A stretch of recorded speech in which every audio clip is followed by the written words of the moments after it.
Sweep to quarters.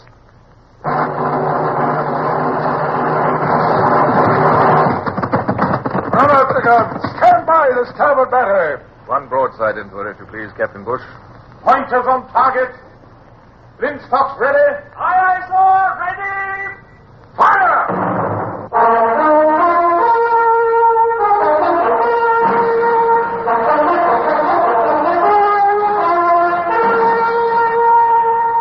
Presenting Michael Redgrave as C.S. Forrester's indomitable man of the sea, Horatio Hornblower.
Nightmare vision of the renegade Jonathan Sweet had made a deep impression upon me. Treachery is a crime that affects the very soul of a naval officer. It brought back memories to me of an incident far earlier in my naval career, when it had fallen to me to deal with a traitor of a very different sort. At that time I was a young lieutenant aboard HMS Renown, then part of the Channel Fleet. Admiral Lord Bridport, flying his flag in HMS Victory, had momentarily abandoned his watch over the French fleet, bottled up in the port of Brest. And now his 19 ships of the line and 7 frigates had rounded Berry Head and dropped anchor in the shelter of Tor Bay. Here comes Hart, the master's mate, to make his report, I suppose. Report? Yes. They put him as prize master aboard that French prize we snapped up in the channel yesterday. Well, he appears to have brought her safely to anchor. It doesn't seem to have relieved his anxiety. He's coming aboard as though the Admiral himself were waiting for him. Master d'Armes Hart, reporting, sir, from the prize Esperance. Important news for Captain Sawyer. Carry on, Hart. Aye, aye, sir. He seems excited. Perhaps the Esperance is full of gold. I'd give a ship full of gold for a drink of fresh water instead of the green slime we've been having this last month. We'll have to get some soon. The boats are put into Brixham and Torquay for supplies. Oh, good. Hello. Stand by. Here comes the captain in a hurry, and Hart with him. If it's trouble, I'm keeping out of it. Mr. Hornblower. Sir? Kindly send this signal. Aye, sir. Mr. James. That's that confounded signal, midshipman. Yes, sir. The message is to the Admiral himself. It reads, "Renowned to flag. Prize is French national brig Esperance, having on board Barry Mccool. Send it at once. I shall wait on deck for an answer." Aye, aye, sir. It seemed a somewhat unimportant message for the captain to supervise personally. The name of Barry Mccool meant nothing to me. Yet the captain's eagerness was such that I lost no time in reeling off the flag numbers to Mr. James. The signal went soaring up to the yardarm, the halyards vibrating wildly in the gale. Sir, reply coming from the Victory. Yes. What does it say? Here it comes, sir. Flag to Renown. Is Mccool alive? Reply affirmative, Mr. Hornblower.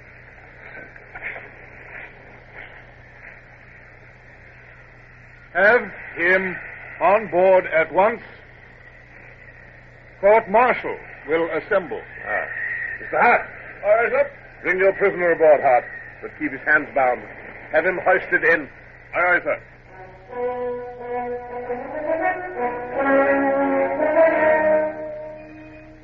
I could not forbear to steal a glance at the prisoner as he was hauled aboard, with his sea chest after him. A youngish man, tall and slender, his long red hair streaming in the wind. Although he was obviously an Irishman, he wore a French infantry uniform. Yet why should we try him instead of the civil authorities? It was not until 2 bells in the middle watch, when dinner was served in the gunroom, that I had an explanation. Mccool deserted one dark night off the Fed marks. He got through a lower gun port with a grating to float him. Aye, we gave him up for drowned until news came from Paris that he was there, and up to his old speechifying. He even boasted about deserting. Another Wolf Tone, in fact. Tone was caught in a French uniform, and he'd have been stung up if he hadn't managed to cut his own throat first. Now, here comes Lieutenant Buckland. We may hear some news. From the look of him, it'll be unpleasant. A dirty job for somebody, I'll warrant. It'll be a junior lieutenant. It'll be me if it's anyone. I'm the most junior. Mr. Hornblower. Sir? I'm going to make you responsible for the prisoner. Sir? Mccool must be brought up for trial safe and sound, and kept safe after the trial. I'm repeating the captain's own words, Mr. Hornblower.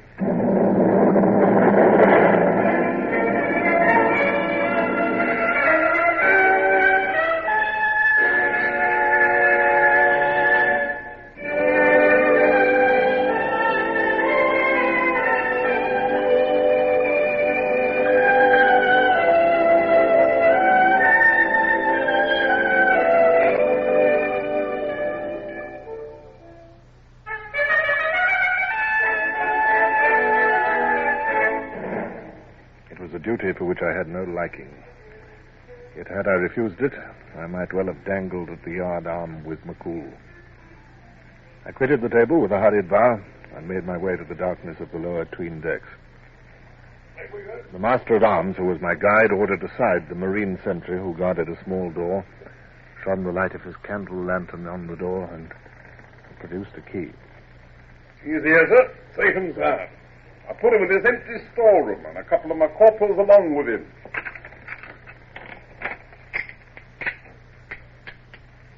I've been put in charge of you. That is most gratifying to me, Mr. Hornblower. Is there anything you need? I could eat and I could drink. Nothing has passed my lips since 24 hours ago when the Esperance was captured. Food and water, Master-at-Arms. And immediately. Aye, sir. I'll see to it right away. Anything else? A mattress, perhaps, or a cushion. You will observe that this chest upon which I sit has my name carved on its lid in raised letters. I bear an honored name, but I do not desire it imprinted on my person. Yes, I'll send you in a mattress. That gun means the court-martial is about to open, I presume. Do we go? We do. Then I can leave this delicious food without any breach of good manners.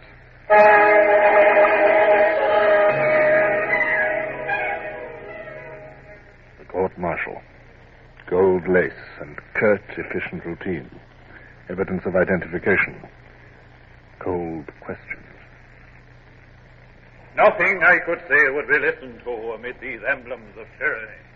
Right from the start, it was evident from Mccool's demeanor what the result of the court-martial would be.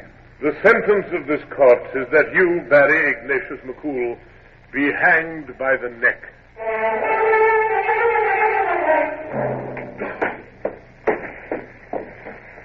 Mr. Hornblower, sir. Yes, what is it? Captain's compliments, and he'd like to speak to you. Rear Admiral, the Honorable Sir William Cornwallis, is with him, sir. Now, looky here, young sir. You're the officer charged with carrying out this execution, I'm told. Yes, sir. Well, when he's strung up, there's to be no speechifying. That's right, ain't it, Captain Sawyer? Yes, sir. Yes, but I thought, sir, that... Yes, I know all about the old custom of letting him make a last speech. But a quarter of the hands of this ship are Irish. And I'd as lief have a light taken of the magazine as have Mccool make a speech to him. I understand, sir. All right, string him up.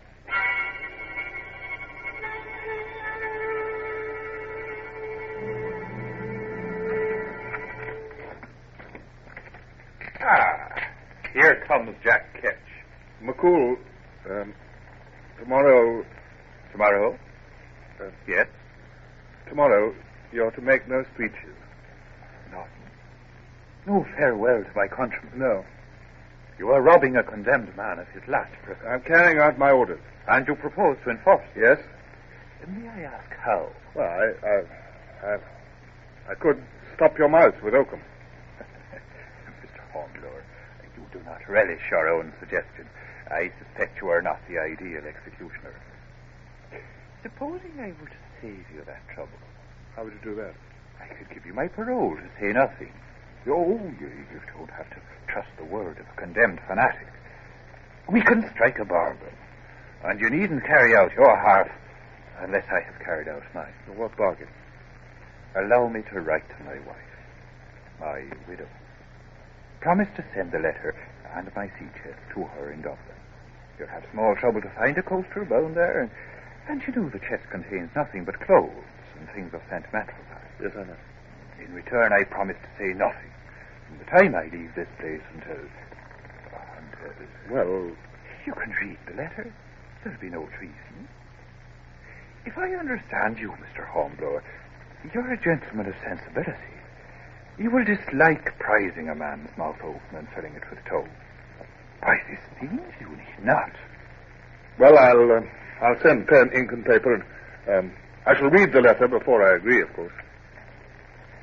You can see I had trouble wooing the muse, but there is my fair copy. Oh, come, sir. You need have no scruples in reading it. Well, what is this poem, Mccool? A thing she'll look for, Mr. Hornblower, oh? And without which you will not believe the letter is from me. My poems were ever a bond between us. I see. It made but little sense to me. The poem seemed turgid and ponderous, though I was no judge in such matters. Yet I thought, if I were condemned to die within a few hours, could I write a single line that would make sense? Will you accept my word now and keep our bargain? Very well, Mccool. I accept.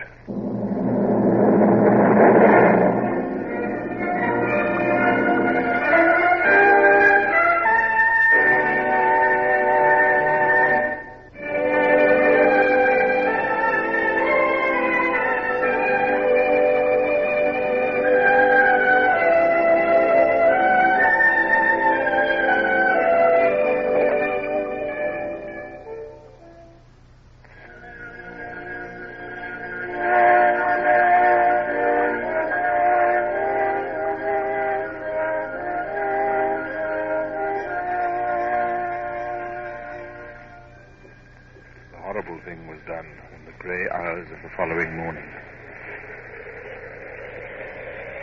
The pipes twittered for all hands to witness punishment, and all hands assembled. As we came on deck, a murmur rose from the assembled men. Around the ship lay boats from all the rest of the fleet, boats filled with men sent to witness the punishment, but also ready to storm the Renown should any of the crew attempt to demonstrate in sympathy with their countrymen.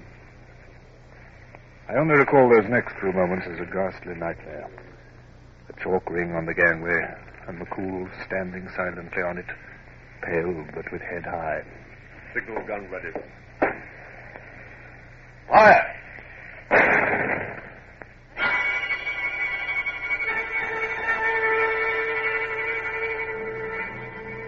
Beating about in a ship of the line on the dreary work of blockade gave me little to do that would distract my mind from its obsession with a picture of red hair and a lopsided smile. But spring approached at last, thank heaven, and the weather began to moderate. One day I sat alone in my tiny cabin while the timbers creaked soothingly around me as the Renown pitched over the long Atlantic swell. I was thinking again of that letter, still in my letter case, and the poem, which I now knew by heart. And then I ceased to lounge on my cot and sat up straight. An incredible idea that entered my mind. So strike 'em down. Now, why did Mccool write E-M instead of T-H-E-M? For euphony or rhythm? So strike them down. And, well, if anything, it sounds better than so strike 'em down. Could it possibly be a code? I dragged the chest out. With its solid slabs of mahogany and its raised name, it was a handsome piece of furniture. And then, a sudden light blazed into my mind. The carved name, B.I. Mccool. The B ascends, the B. Those initials are B.I.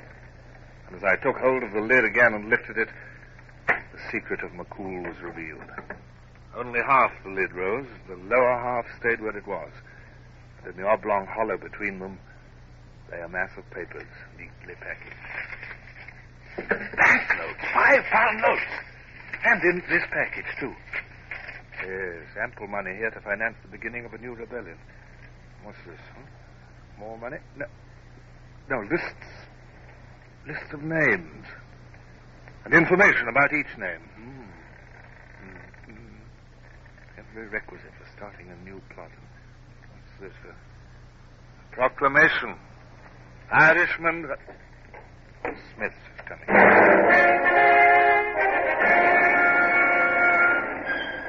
When Smith had gone, I set myself to study the ingenious mechanism of the secret log. Unless every operation were gone through in its proper order, nothing happened. The I would not turn unless the B were first pulled out, and it was most unlikely that a casual investigator would pull at the B with enough force. Altogether, it was fairly safe to say that without a clue, nobody could have opened the chest to discover its secret.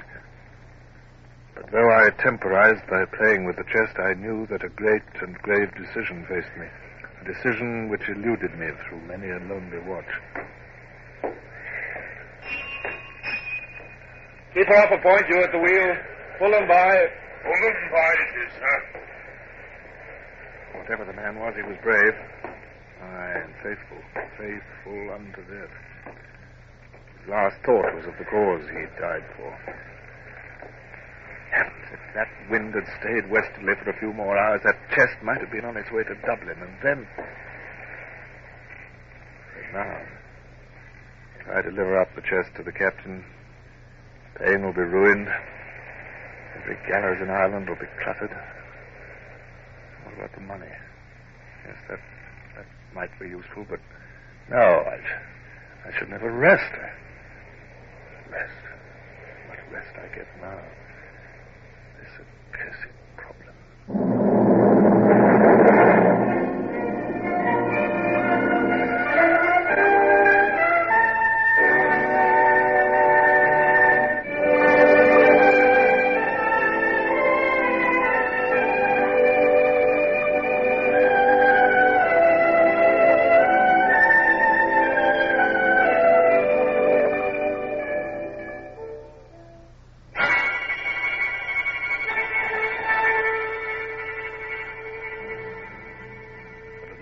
After many sleepless nights, my mind was made up. It was evening. Mine was the first watch.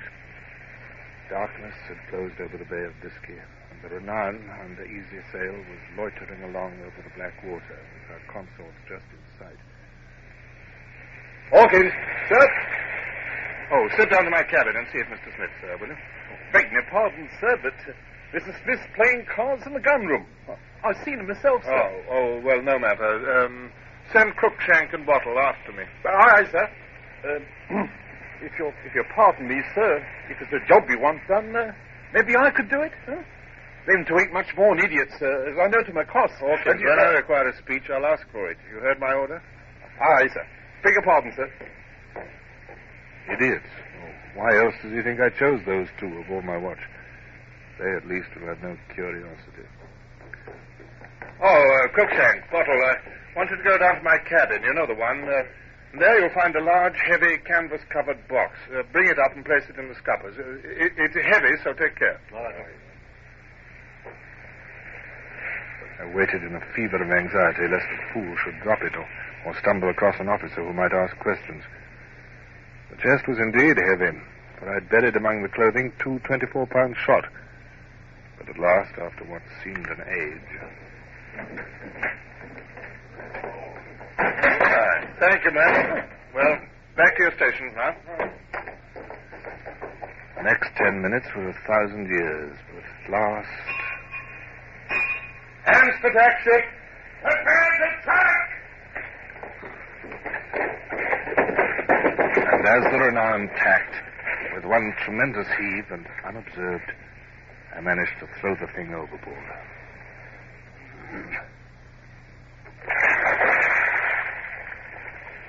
Come what might, my decision was made and carried out. There could be no more vacillation. And when 8 bells struck, I went below and slept soundly. For the first time for weeks, I had no dreams of red hair and lopsided smiles.